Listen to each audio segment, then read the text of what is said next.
All right, we come on the air with major breaking news. The breaking news is not that the vote to fund the government and avoid a government shutdown just failed. The final vote, 174 to 235. The failed vote is not the story here. Everybody's going to be talking about a government shutdown. Will it shut down? Won't it shut down? It's pretty academic at this point. The real breaking news is what we are seeing change in Washington in real time. Because normally House votes are the most boring part of being in Washington. Tonight, there is real drama. And that real drama is not because of the vote. The real drama isn't whether the government shuts down or not, but because of what it represents. You see, Republicans, Donald Trump and Elon Musk and their followers and their allies in the House, they think they have a mandate to burn the House down. We told you a couple of weeks ago. Last time Washington burned was with the British, the War of 1812. It's happening again. Donald Trump is trying to burn the establishment to the ground and break everything before he gets here. He thinks he has a mandate to do it. Shutting down the government and telling the establishment to go jump in the Potomac is exactly how Donald Trump wants to enter Washington. For a lot of Republicans, a government shutdown is not a sign of failure, it's a sign of success. And Republicans are starting to get the message. So let me show you. Yesterday morning, Republicans in the House, the members, were told they had to vote for this 1,547 plus pages of pork. 400 pages in this had changes to the healthcare system. It's a Democratic wish list of spending. That's why the Democrats were so happy about it. And we were told over and over again it is a bipartisan deal, as if bipartisanship is the end, not the means. If it's bipartisan, it must be good. No, it must be an agreement just to spend lots of money that we don't have. The threat was either pass this by Friday or there will be a government shutdown. A few tweets from Elon Musk and brutal statements from Donald Trump, and this is what they just voted on. 1/15 the length. It funds the government. It gives a couple $1 billion to farmers, gives $100 billion to hurricane victims in North Carolina. That's it. What this represents really is 100 or so pages of a dare to Democrats to shut the government down. And Democrats are saying, hold my beer. Here's the House Minority Leader a couple of minutes ago. The Musk-Johnson proposal is not serious. It's laughable. Extreme MAGA Republicans are driving us to a government shutdown. Our job here is to be fair and to tell you like it is. It's a very serious proposal. If you're interested in not shutting the government down, you vote for this. It kicks the can down the road. But if a shutdown is somehow some terrible and evil thing, the worst case scenario, it's very easy for anybody to vote for. Assumptions, which is what Hakeem Jeffries right now is making, is a very dangerous thing in politics. Let me give you an old assumption. You can't trash a war hero and be president. That would be an old assumption. It's now been proven wrong. I'll give you another one. You can't sleep with a porn star, pay her off, and be president. Again, old assumption. Assumptions are true until they are not. And the last group to believe them, to believe the assumptions, get rolled. Democrats and several of our competitors are assuming Americans will buy the hysteria of a looming government shutdown. They're assuming Americans are going to blame Trump for the shutdown and blame Republicans. Look at the coverage from CNN and MSNBC. MSNBC, Trump opposes funding bill, pushes government shutdown closer. MSNBC, shutdown nears after Trump Musk sink bipartisan bill. Remember, if bipartisan must be good. CNN, government on brink of shutdown after Trump Musk tank spending deal. CNN even has a countdown clock to build up the drama. Call it the countdown clock until Trump steals Christmas. It would be the same thing. That's what Democrats assume. Republicans are making a very different bet. From the Strategy Center at Mar-a-Lago to the halls of the Capitol, America, they believe, sent a clear message that America hates the government. They hate the dysfunction that's happening in Washington. They think Washington's broken. So for many Americans, shutting the government down, as Democrats almost seem to want to do so they can blame Republicans, well, there's a good chance a lot of America is going to love that. We begin tonight with George Will, Pulitzer Prize-winning columnist for the Washington Post, NewsNation senior political contributor. Mr. Will, good to see you. Are there people who would view a government shutdown as a success, and are Democrats miscalculating? Well, there's no question, Leland, that for a lot of people, a government shutdown doesn't mean anything as long as their farm subsidy checks and their Social Security checks and their Medicare subsidies and all the rest of the government that they depend on goes on, which most of it will. But a government shutdown is terrible for the Republicans because they're not even in power yet. You know, Leland, we all let our language bewitch our intelligence, and you and I have talked over since election night about Republicans control the House. They don't control the House because they can't control each other. The fact is there's no control of the House right now, and there are going to be consequences. Newt Gingrich talked about this. He said, we had 2 shutdowns in 1995 and became the first re-elected House GOP majority since 1928. It may take shock therapy for Schumer and Democrats to learn President Trump is serious about draining the swamp. In terms of getting control of things, as you rightly point out, right now it's sort of penalty-free for Republicans, is it not, to have this and to prove that they're serious? It is, Leland, because it's all abstract now. Mr. Trump wants to cut the government. No, he doesn't in any meaningful sense. He said he will not cut Social Security and he will not cut Medicare, which are the great drivers of our debt. He wants to increase, rightly, he wants to increase defense spending.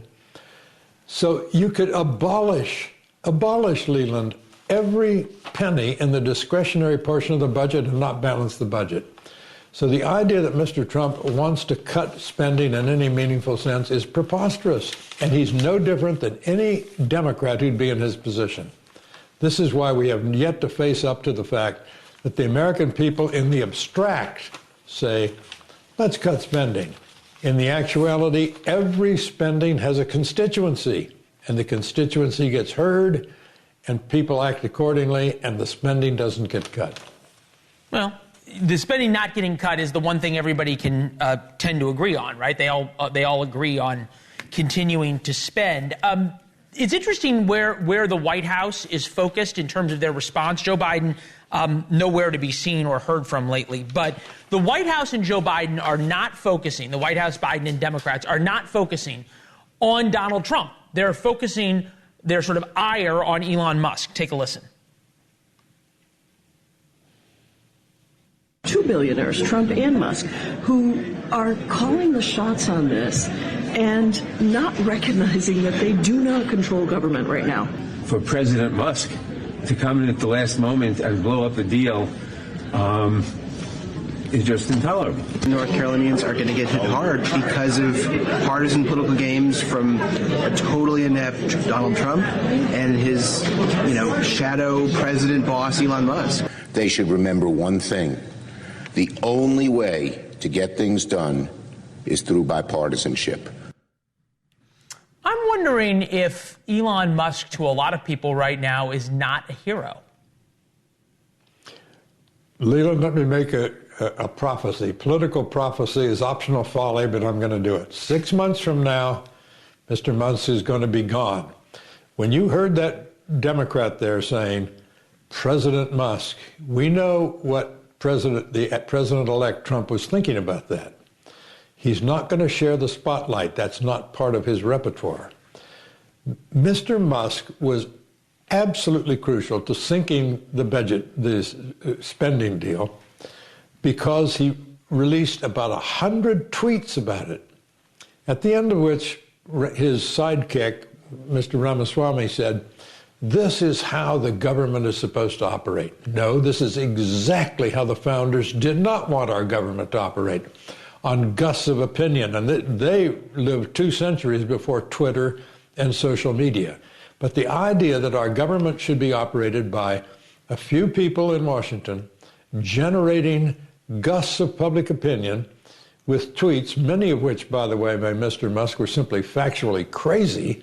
The idea that the bill contained a 40% increase in congressional pay is nonsense. It was 3.5%. So what we're witnessing right now is government by people who are not in government yet, The president-elect is only the president-elect. Mr. Musk is not going to be in government at all. And there's an element of kabuki theater to this that makes this all sort of silly. After Christmas, we'll get a new Congress on the 3rd of January. We'll get a new president on the 20th of January, and life will suddenly become serious. I think you're right in terms of when life becomes serious and when politics become serious. But this is sort of where I think we could say that Mike Johnson, Speaker of the House, as I think weak as he is right now, views his sort of position in life. Take a listen. The government is too big, it does too many things, and it does very few things well. We're going to cut and limit the size and scope of the government and get it under control for the American people. We have a mandate to do so. Okay, so there is a mandate out there. Is there not something to be said for just purely from a political standpoint, from the court of public opinion, as people are having Christmas dinner with their families, they're opening presents, they're going to church, they're spending New Year's Eve with their friends partying? You know, it's kind of great the government shut down. Maybe the bums in Washington will actually finally have to figure something out, and it's a good thing that Elon Musk and Donald Trump are telling them to cut spending. Maybe they can figure it out, because Lord knows the professional politicians have not. Why is that conversation Leland, not going to happen? Because you used the magic word, which is mandate. Find me the place in all the rhetoric spilled by Mr. Trump during the campaign where he said, I'm going to cut spending, and B, here's where I'm going to do it. Until you tell people what you're going to do, you have no mandate. And there is no mandate to cut spending because, again, Leland, you could abolish all the discretionary spending of the federal government and not balance the budget. No, I hear you. I agree with you. Popular programs. Go ahead. Please. No, I agree with you. Social Security and Medicare are very popular. Donald Trump says he doesn't want to cut it. Chip Roy will be on later, is going to say the exact same thing you are, which is we're unserious right now in terms of dealing with the spending problem. I'm more thinking not so much about the reality, but the perception. And if in the short term, Donald Trump and Republicans are not winning the perception fight. I think that's correct. You know, Leland, perception and reality diverge for a while, but eventually reality wins because reality is real. And at the end of the day, reality is going to set in. And I'm telling you, by the 21st of January, when we have a new president, and he's issuing orders and he's saying this shall happen and that shall happen, the great problems we're talking about today, which is incontinent spending by the government, a fiscal trajectory that's going to ruin the country, will still be there. I don't think I can argue with that. And we will leave it there, Mr. Will. It is good to see you, sir, as always. We're looking forward to the George Will special, George Will on America, Christmas Eve. Set your DVRs. Your principles are unyielding, as are your standards. I was watching some of the special today, and I heard that soundbite again. I thought that's what's made George Will so special, one of many things. Merry Christmas to you and yours, sir. We'll talk soon. And to you. All right. There's plenty of people who want a government shutdown, but there's another part of this bill that provides $110 billion to the people of North Carolina. We're checking with Brian Enton, who's there amid the snow in North Carolina as people are still sleeping in tents, waiting for help. Plus, the man at the center of the Republican infighting, Congressman Chip Roy of Texas, joins us later this hour. Now to the Democrats. Jill Biden is doing all the things first ladies do. Here she is at a Toys for Tots event. But new reporting shows behind the scenes she is out for revenge. The line of Democrats she intends to kneecap. Oh boy, wait till we show you the list when we get back. This episode is brought to you by Vuori. Give the active people in your life something they'll truly appreciate. Performance apparel from Vuori. Whether they're into running, surfing, hiking, or even just casual walks around the block, there's something for everyone. And if you're not sure what to gift them, you can't go wrong with something from Vuori's Dream Knit collection. It's the perfect gift and so comfortable. Get 20% off your first purchase today at Vuori, VUORI.com/Spotify. At the White House tonight, enjoying his final 32 days left in office. The White House at Christmas is beautiful. He made no comment so far today about a shocking new report from the Wall Street Journal. The report reveals how President Biden wasn't all that in charge. Cue the gasps. We've been saying that for a while. The article offers a surprising number of on-the-record comments about how, quote, the White House functioned with a diminished Biden in charge. Meanwhile, Biden has, well, in his words, nothing, and I mean absolutely nothing planned to save his legacy. Here he is in an interview with Midas Touch.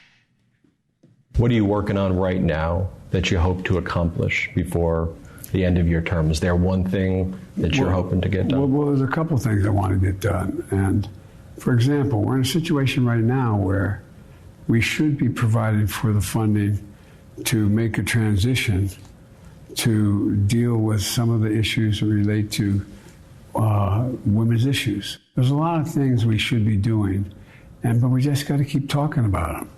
I don't know that they'll get done before I leave. Oh, boy.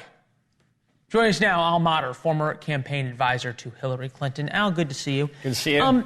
If Republicans want to regain the trust of the American people, do they need to apologize for gaslighting us for the past 4 years and telling us Joe Biden was doing cartwheels and trigonometry? And in fact, we now know covering up for some real mental deficiencies? Democrats need to apologize. Is that what you're asking? Yes. Yeah, I mean, look, I'm disappointed in the Wall Street Journal story only in the sense that there are people now leaking on the record who may have been the same people telling us everything was fine. Well, they were the same people who were telling us everything was fine. And that's just, sad. And well, it's politics, isn't it, Al? It is, but, there's a lot that this White House has done that was good. This clip wasn't so good, by the way. But his legacy is the infrastructure bill. His legacy is the CHIPS Act. His legacy is the American Recovery Act. That's my point. Don't Democrats have to stop saying that and start saying his legacy is what the American people see, which is they were lied to? And I'm not sure what a greater threat to democracy is than a shadow president, which is a chief of staff mixed with a first lady. Well, particularly if we are the ones trying to claim the moral high ground with respect to Donald Trump. And it certainly undercuts a lot of the things we say about him and the things he says. So I think that's a fair point. All right. Well, there we go. It's been lovely having you. Thank you very much. This was interesting, though, in terms of the moral high ground. Look, Democrats ran on two things, right, in 2020. One was ending COVID. The other was stop the line, stop Donald Trump, on and on and on. The Pentagon, this is Joe Biden's Pentagon still the commander-in-chief, just admitted that there are twice the number of troops in Syria that they've been telling us now for the past couple of years. Take a listen.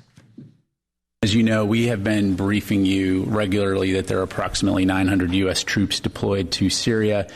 In light of the situation in Syria and the significant interest, we recently learned that those numbers were higher. And so asked to look into it. I learned today that, in fact, there are approximately 2,000 U.S. troops in Syria. Not what I wanted to hear. No, again, in order to regain the trust of the American people, where are Democrats out there calling for an investigation, saying we need to really understand what's happening and what has happened with Joe Biden?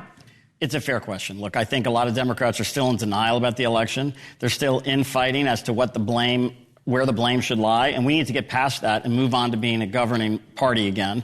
And you're right. Right now, we're not. But that is one anecdote about the military. DOD has plenty of waste and misleading the American public time and time again, whether it's Biden or Bush or others. All right, Al, it's good to see you. I was going to ask you where Joe Biden is when it comes to the government shutdown negotiations. He's at the White House. Haven't heard from him all day. We have Chip Roy waiting, the Republican congressman who is sort of at the center of all of this. Al, thank you. Merry Christmas.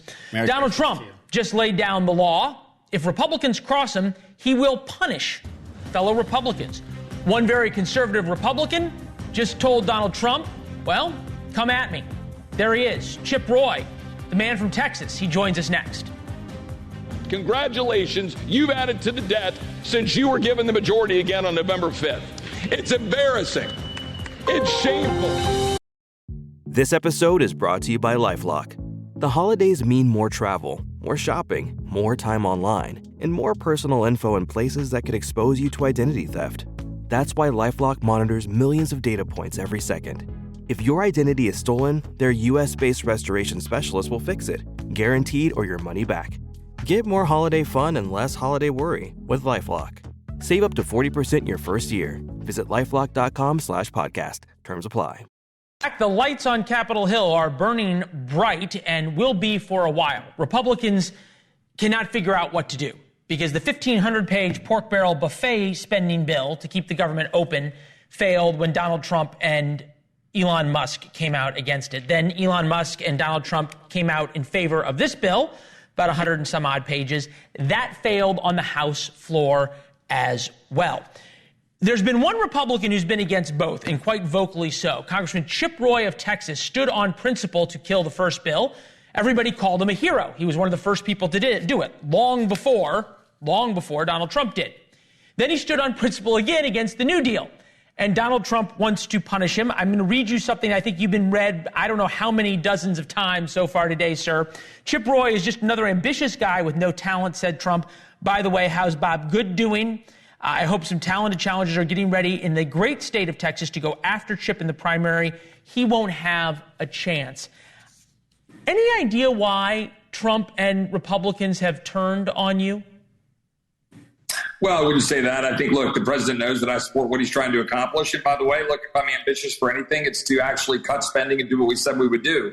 After we shined the light on this bad bill, recognizing that they were going to violate the 72-hour rule, which was important for transparency, Elon, Vivek, and others, they all kind of caught up to where a few of us had been out there saying, guys, this is a bad bill. And guess what? The American people responded, and a good thing happened. A 1,550-page bill dropped to 116, and a lot of bad stuff was taken out. Pause. What will happen is a lot of that bad stuff will get inserted into some crap next year if we're not vigilant. And number two, just because it's a 116-page bill doesn't mean it doesn't have bad stuff in it. It does. It's still $110 billion unpaid for. It still racks up more deficit spending. It still turns off pay-go to the tune of $1.7 trillion in potential automatic cuts. And importantly, it increases the debt ceiling 2 years, which is probably at least worth $5 trillion with no spending restraint, no structural reforms. I can't take that back to my constituents. I know President Trump wants it off the table. I agree. But it has to come with spending cuts and assurances that we are going to cut spending, which appropriators don't want to do. Congressman, you and I both know the facts that unless you talk about Social Security and Medicare, which Donald Trump has said are off the table, it's rearranging the deck chairs on the Titanic. I admire you standing on principle. Anybody who's willing to stand on principle, I admire. But it seems as though you're pretty alone in that in Congress, are you not? Well, look, I'll say 38 Republicans stood up and said this wasn't good enough. I think there were a bunch of others who recognized that this isn't where we ought to be. I do think that we can come together. We were pretty close this morning. We'd had some really good conversations late night last night, this morning, to use reconciliation to do what the president wants to do, which is actually deal with the debt ceiling, but do it responsibly. That is, set up the spending cuts that are necessary. Now, you identify the problem. He doesn't say he wants to do that. He's specifically said, I don't want to deal with Social Security and I don't want to deal with Medicare, which are the two things you have to deal with to, in your words, be responsible and be serious. Well, I think what the president means, I don't want to put words in his mouth, but I think and I agree that you don't want to touch benefits that people are reliant upon. But there's a lot of things you can do in Medicare and Social Security to deal with driving down the prices of health care. I've got legislation, for example, to empower people with health savings accounts, move the locus of power away from insurance companies and pharma and hospitals to patients and doctors. That would drive down prices of Medicare. We have lots of reforms. The president's Office of Management and Budget Director, Russ Vought, put forward a budget in the private sector that would have gone through and done a lot of reforming to Medicaid and Medicare. We can do a lot of stuff without touching benefits. And that's what we would do in addition to getting rid of the student loan fiasco, getting rid of the Inflation Reduction Act nonsense, doing what we need to do to cut spending, You're talking about real cuts. Spending to pre-COVID levels. And that's what we wanted to do. All right. I think we can all agree it's going to be very difficult to do that over, say, the next couple of weeks during the holidays, especially you've got Republicans, yes, coming into power. You don't have the Senate. You don't have the White House. You have a thin majority in the House. There has been this discussion, and you've talked a lot in this interview about President Trump. You've not talked a lot about Elon Musk. And Democrats are certainly trying to create this, I don't know, image, illusion, talking point, whatever you want to call it, that it is Donald Trump answering to Elon Musk. Take a listen. Donald Trump, who will be the president of the United States again, and Elon Musk, whatever his title is, clearly he has perhaps equal power or just beneath the president of the United States to get these things killed. Oh, I think Vice President Trump is just, kind of figuring out how he's going to navigate the next 4 years while Elon Musk is president of the United States. And it has a lot of folks asking, who is in charge? Because I've been saying it for a while. Yes, you have. I've been saying that I think Elon Musk believes he's president. I do. I've never been one to quote Whoopi Goldberg, but who is in charge, Elon Musk or Donald Trump? Well, first of all, most of those folks, as you just alluded to, are idiots. And the things that they've been saying over the last 2 years and what they've said about COVID, and what they've said about the president, when they were attacking the president, making up stuff, Russian hoax, all the stuff. I don't take anything they say for any value. However, I think it's important to recognize Elon's providing a great service to America using X as a platform to expose. President Trump is the president. That's unassailable. President Trump has nominated a lot of disruptors to be in his cabinet.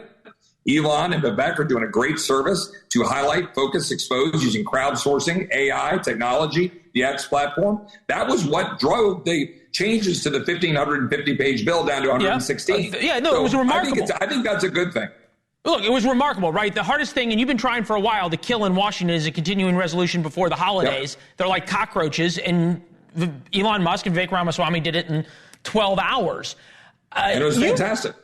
You made a comment about the boys from Bastogne, referring to the Battle of the Bulge over Christmas in 1944. You said they didn't go home over Christmas. We don't have to go home over Christmas either. I'm getting the sense that there is a lot of Republicans who believe a shutdown on principle may actually be a good thing politically and are calculating that the Democrats are miscalculating. Well, look, I think that we ought to be here working whenever we have a situation where we don't have the government funded and we haven't figured out, how to get a bill passed. So that's why I said what I said. I mean, we've had plenty of Americans, George Washington crossing the Delaware. All of these stories are storied past.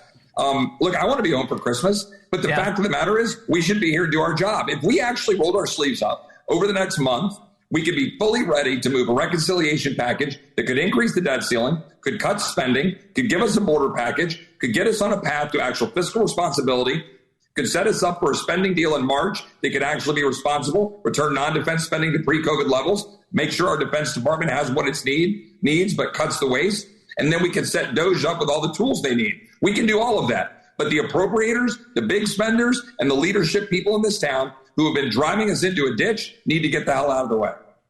No, that's fairly clear. I think we all know who you're talking about. I just want to get back to this because I asked you why Donald Trump flipped on you. And Donald Trump did. I mean, he's talking about primarying you. And at some point, and I think this is a reasonable question, does Donald Trump just want people to do what Donald Trump wants them to do, whatever it is? Or do you believe there's actually principles behind it?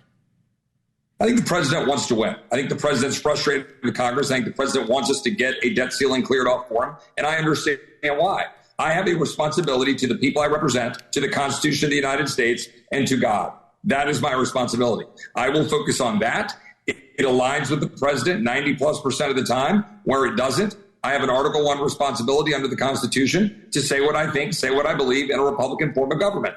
That's my job. I take my job seriously. Whatever that means for me in the future, okay, so be it. But all I know is I've stood up to decrease spending. I've stood up to balance the budget. I've stood up to secure the border. I've stood up to cut waste. I've stood up to shine the light on this godforsaken town. And nobody can really assail that. So you know what? Elections are elections. But I'm going to do my job. And I think the president understands that. And look, by the way, he called my Secretary Perry, called Donald Trump a cancer. And he ended up being in his cabinet. The politics are a funny thing. We will move forward, and I will work with the president again. Congressman, we don't take positions here, unlike most of cable news, but we do admire people who stand on principle, no matter what it is, and you are one of those folks. So thank you, sir. Merry Christmas to you and yours, whether it's here in Washington or back home. God bless and Merry Christmas. Yes, sir. Thank you. With us now, David Drucker, senior writer for The Dispatch, out with reporting on this sort of newfound power dynamic, I think we could say, in the Republican Party. We put together a graphic based on some of your reporting. President at the top, new sheriff in town, if you will. I think that's fair to say. With a posse, right? J.D. Vance, Tommy Tuberville, Byron Donalds in Congress. And then what'd you call them? The enforcers? Elon Musk, Don Jr., Vivek Ramaswamy. Who's really in charge in this? Well, first of all, you know what you call this? An establishment. And what it really is a new Republican establishment that is in place to get members of Congress to do things that they may not want to do, just like the pre-Trump era Republican establishment that was in place that had a lot of conservatives chafing because they were always trying to get them to do things that they didn't want to do. Who's really in charge? It's hard to say at this point, but just like the old Republican establishment, you don't necessarily need anybody in charge. When you have a president, the president is nominally in charge, but a lot of these groups and media figures will act independently to support the president-elect's agenda or to push him in directions that he may or may not want to go. Look, I've heard from some very MAGA Republican congressmen who are really upset about Elon Musk's influence because they don't know whether Elon Musk is leading Donald Trump or Donald Trump is leading Elon Musk. There may be a second point, though, which is what we're sort of seeing. And I know George Will disagreed with me, and whenever you're disagreeing with George, you're doing so at your own peril. That said, this was a change election. It was a disruption election. Is what we're seeing sort of the beginnings of Republicans tearing things apart, the beginning of a new team and a new power dynamic coming together? I don't know, and let me challenge this idea that it was a change election different than any we may have seen recently. The president-elect's victory was expansive across demographics. He won the popular vote. He swept into swing states. He still finished under 50%. House Republicans won a very narrow majority. Senate Republicans won a pretty good majority, but still only 53 seats. There's an idea, though, of tearing things down. Government isn't working. But I don't think people care about tearing down. I think they want government to work for them. And that can mean getting inflation under control and getting the border under control. If the president-elect has a mandate for anything, it's that. And everything else is theater and will work against him and Republicans politically if it doesn't do the things they elected him to do. Point well taken. That said, as we all know, and you've been in Washington longer than I have, sausage making is an ugly process. And it will always be an ugly process. It will always be an ugly process. And thanks to cable news, we now watch it in this microscopic form. Most Americans do not. And I'm thinking of winning the conversation over Christmas, around the Christmas tree and at New Year's Eve. And if this idea of, well, yeah, we're going to shut the government down for a little while and fix it, says Republicans, if that doesn't play pretty well in the D.C. crowd that is always aghast at shutdowns. The party that gets blamed for shutdowns always loses. Voters think it's an unfair tool of political combat. They want change. They may want spending cuts. They may want more spending. They don't believe that using a government shutdown as leverage is a legitimate tool. And what I would tell you is one of the reasons why they can't cut spending is because the American people don't want them to cut spending. They want them to cut the spending they don't like. But your neighbor wants to cut the spending that you like. And these guys, as Chip Roy ably said, I report to my constituents. I'm a member of Congress. I'm not in the executive branch. I'm going to do what people elected me to do. Narrow majorities in the House and Senate, and every Democrat who won, let alone every Republican, says, I was reelected or elected. I'm going to do what my constituents sent me here to do. And that is something that not only Donald Trump gets to say, it's what they all get to say, and it's part of our system of checks and balances. I love Drucker when he's fired up. This is great. Merry Christmas. You too. Good to see you. Congrats on an awesome year at the Dispatch. Thank you. More great reporting to come from this guy in 2025. This is what it looks like on the ground in western North Carolina today. Not that far from here in D.C. 3 months after Hurricane Helene hit, people there feel forgotten as they prepare to spend another night in sheds and tents. Brian Enton shares their stories and whether government's working for them when we come back. Ask your doctor about Air Supra, albuterol budesonide. Eligible patients can pay as little as $0 per inhaler, subject to eligibility rules and maximum savings limits. Restrictions may apply. Visit airsuprasavings.com to learn more. The bill that Donald Trump wanted Republicans to pass, even a lot of Republicans didn't vote for. It's a huge mess here in Washington. It's easy to say, who cares? We're going to show you why to care. Because part of this bill, including the bill Donald Trump once passed, includes hurricane relief, help for people 470 miles south of us in North Carolina, where they are still living in tents 3 months after Hurricane Helene. The spending bill would provide billions in relief for the hardest hit areas, including those in western North Carolina. There's still sheds without bathrooms and plumbing ahead of Christmas with snow on the ground that folks are living in. NewsNation's Brian Enton live in western North Carolina this evening, just outside of Asheville. I'm wondering, when you talk to people, Brian, down there, if this idea of a government shutdown even resonates, or if they're just so desperate day to day, they've given up hope. I mean, honestly, Leland, they gave up hope on the government here months ago. It's been 3 months since Hurricane Helene, and this entire area, we're in Swannanoa outside Asheville, is still pretty much devastated. A lot of people don't have power. Their homes are still destroyed. They're living in these small little sheds that get donated. People buy sheds from Home Depot and then insulate them and put drywall. And you've got families of 5 or 6 living in a shed or in a very, very small camper. The family you see there, that's a group that I met yesterday, that all of them are in this little camper. There's 6 of them in this, I mean, just a little travel camper. So when you ask them about the government shutdown, I mean, they just need a place to live. Like, they don't even know how they're going to get gas to keep their generator on. So none of that even really registers with them. Listen to what a couple of people I spoke with this afternoon had to say, Leland.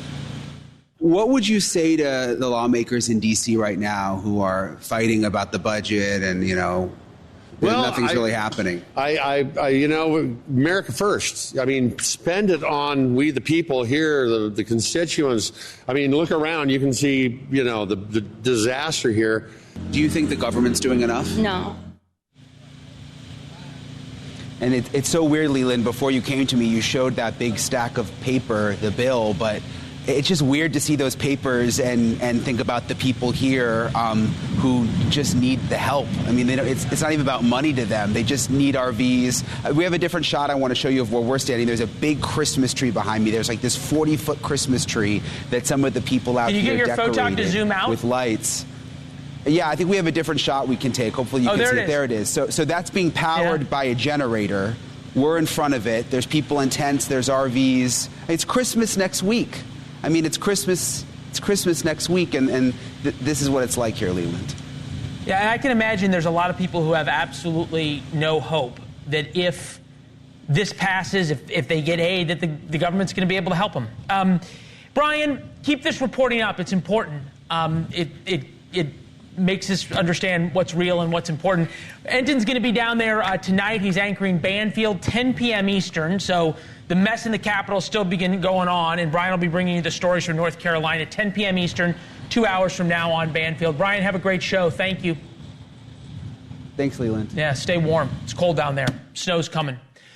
There's a severe case of bird flu, now a state of emergency that has been declared. Think about Christmas 2019 as people got sick in Wuhan, China. What's preventing us, if anything, from going down that road again? Looking for a great non-alcoholic beer? Yeah. Try Athletic Brewing Co. One that actually tastes great? It's athletic. Or that has a variety of styles? It's athletic. Or that's award-winning and seemingly everywhere? It's athletic. Just ask for it. Okay. Can I get an athletic? Sure can. The rest of you, go to askforathletic.com and find the #1 non-alcoholic beer brand in the U.S. at a retailer today. Near Beer. Not to be the first to die from severe bird flu in the United States. There have been 60 human cases across the country. They were all mild, but not this one. And Governor Gavin Newsom of California has declared a state of emergency because bird flu has now jumped to cows there. That's on top of 34 human cases that have been reported in California. This all sort of feels eerily similar, like we've seen this play before. 5 years ago, Christmas 2019, people in Wuhan, China, had this weird thing called COVID or COVID-19 or the China virus. And we all know what happened next. Now there's a rush to prevent bird flu from becoming another pandemic. Dr. Ashish Jha, former White House COVID-19 response coordinator, with us. Say it ain't so. It need not be so. It's up to us at this point. If we're smart about this, we can manage our way through this. It is a very different situation. Okay, that may be the good news. What is preventing this? Because we now hear of exotic infection and think, oh my God, it's another pandemic coming. Might it be as simple as that this one wasn't created in a lab and therefore it's going to spread a little differently so we can get ahead of it? Yeah, look, we're going to see more and more kind of exotic infections happening. Just the world, the way it's become more globalized, climate change, a whole bunch of other things are driving that. To me, the real question is, are we going to be smart about this? Are we going to manage these things effectively? The reason bird flu has been scary in the past is a large portion of people who've gotten bird flu in the past have died from this virus. So we don't want it spreading widely in the human population. But we know how to manage it, right? Make sure there are plenty of tests. Make sure we have vaccines. Make sure we have treatments. If we do those things, birds. I think we will be fine. But we got to do those things. Well, don't touch dead birds. The other thing you said is, a lot of people have died, but there's been 60 plus cases. Nobody's died. That probably tells us good things. Well, so look, that would be great if all the future infections also remain mild. Here's what we do know. People are studying the virus. It is continuing to evolve. It is continuing to evolve in ways that are making it easier to transmit among humans. Obviously, this Louisiana case is concerning. There's a case of a kid in British Columbia who was on a ventilator for a while. He was a young, healthy kid.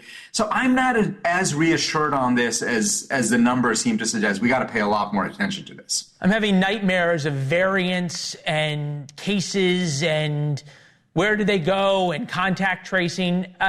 This whole concept, does it spread humans to humans? I'm not a doctor. I don't play one on TV. Is that not the big issue right now?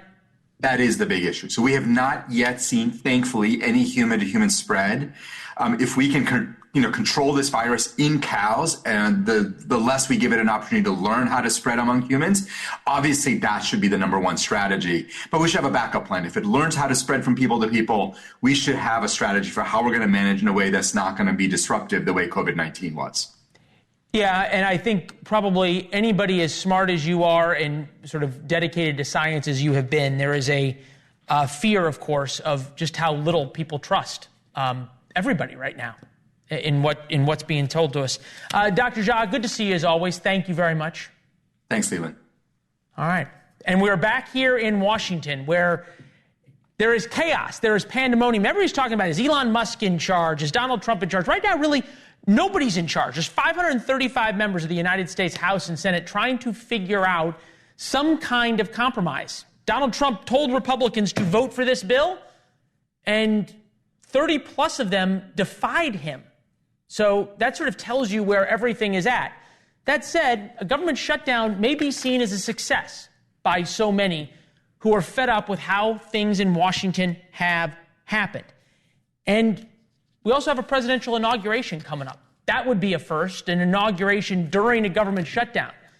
Sort of interesting to see how that would happen and how that would go. Meantime, of course, the White House and Democrats are saying Republicans are killing kids with cancer and helping China if they don't vote for this really big 1,500-page thing because it's bipartisan and somehow in Washington, well, if it's bipartisan, it must be good. No, if it's bipartisan, it's an agreement to spend more money. Somebody said the more things change, the more they stay the same. There's a lot of folks who are hoping for real change in Washington, and real change anywhere is messy. It sort of begins with what we're seeing right now. Here's Chris.